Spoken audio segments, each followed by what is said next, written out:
Trabajando Potentini con ustedes. Hoy mi comentario va referido a la institución de naturaleza jurídica procesal penal, que lo es la prisión preventiva. Quiero referirme brevemente en este comentario a ese punto en particular y más aún en lo que es este contexto que hoy por hoy manejamos en la República Dominicana con la emergencia del coronavirus,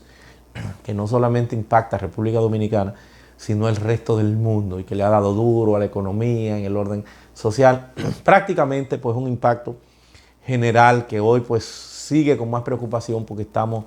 a la vuelta de un rebrote. Los hospitales están rumbo ya a colapsar. El asunto parecería que empieza a agravarse de nuevo. Y yo quiero empezar diciendo en el orden didáctico para explicar, en el Código Procesal Penal hay lo que son las medidas de coerción. Esto es cuando se da inicio a una investigación, a un proceso, donde hay una serie de parámetros ya de parte del Ministerio Público a nivel investigativo, de otras acciones que en consonancia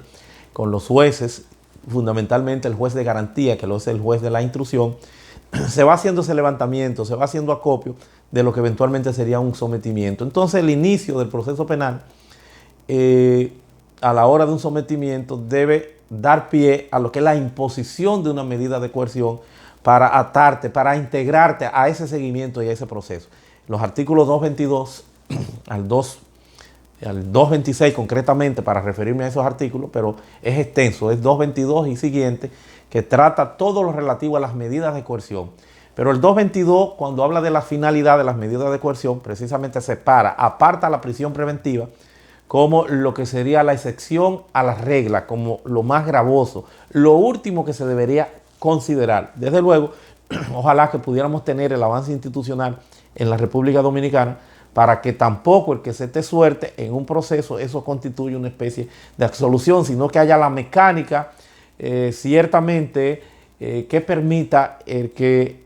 se lleve hasta el final, se agoten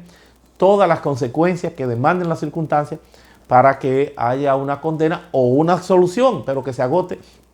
toda la mecánica del procedimiento. Pero lo cierto es que el inicio del proceso pauta en el 222 lo que son las medidas de coerción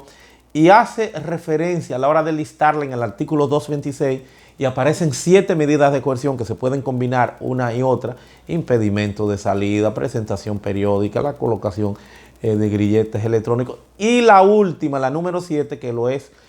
la prisión preventiva, que reitero, la más gravosa, la que se debe considerar de forma excepcional a partir de una serie de parámetros que también esos artículos del 222 y siguientes pues lo explican,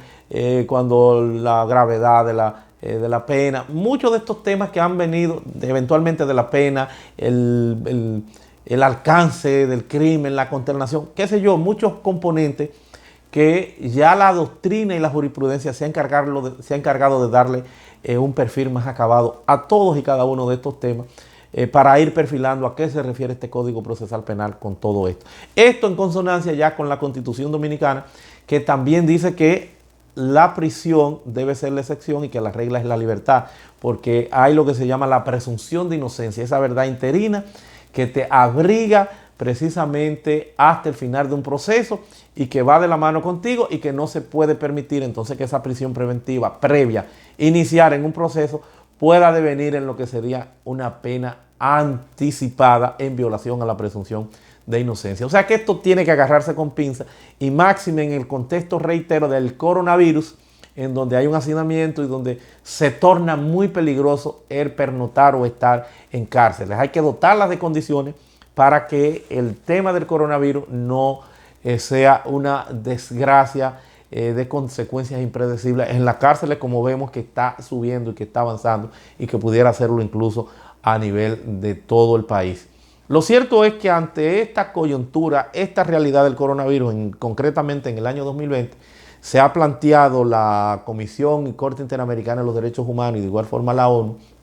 en que el tema de la prisión preventiva debe ser la excepción, pero muy excepcionalmente por ese componente especial del coronavirus. Ahora, parecería que se ha esparcido como una especie de cultura en la República Dominicana de que los jueces,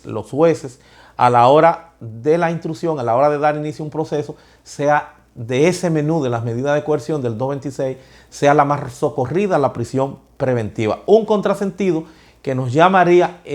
reitero que en la situación actual, a hacer un diagnóstico, una reflexión por parte de nuestras autoridades para que no sigamos llenando y llenando las cárceles en muchos casos sin la necesidad, porque haya el arraigo suficiente para que estas personas, cualquier persona, pues pueda seguir sorteando su proceso penal desde su casa. Yo creo que hay que hacer una especie de estudio, de análisis, para que pueda cambiarse esa cultura que tenemos en República Dominicana, donde posiblemente seamos uno de los principales países, si no el que más en términos relativos, que hace uso de la prisión preventiva, lo que eventualmente se pudiera tornar, señores, en una medida anticipada a lo que es esa presunción de inocencia. Diríamos que ante una especie de pena anticipada en violación a esa presunción de inocencia. Era la reflexión que yo quería dejarles a ustedes en este comentario y que tenemos que profundizar, tenemos que estudiar con más detenimiento, porque no es solamente en el 2020, sino todos los años de forma tradicional en que se ha estado implementando este Código Procesal Penal, tenemos ese inconveniente, porque hay una cultura del tranque, hay una cultura que viene enraizada en esa presión mediática, en ese populismo penal que lo que pide es sangre, sangre. Entonces tiene que mediar ahí una reflexión, un estudio, un análisis, un levantamiento, darle más sentido institucional para que podamos tener un justo equilibrio en este tema por demás de mucho interés para el país, toda vez que se trata del bien más preciado que el ser humano pueda tener, que es la libertad. Hasta la próxima.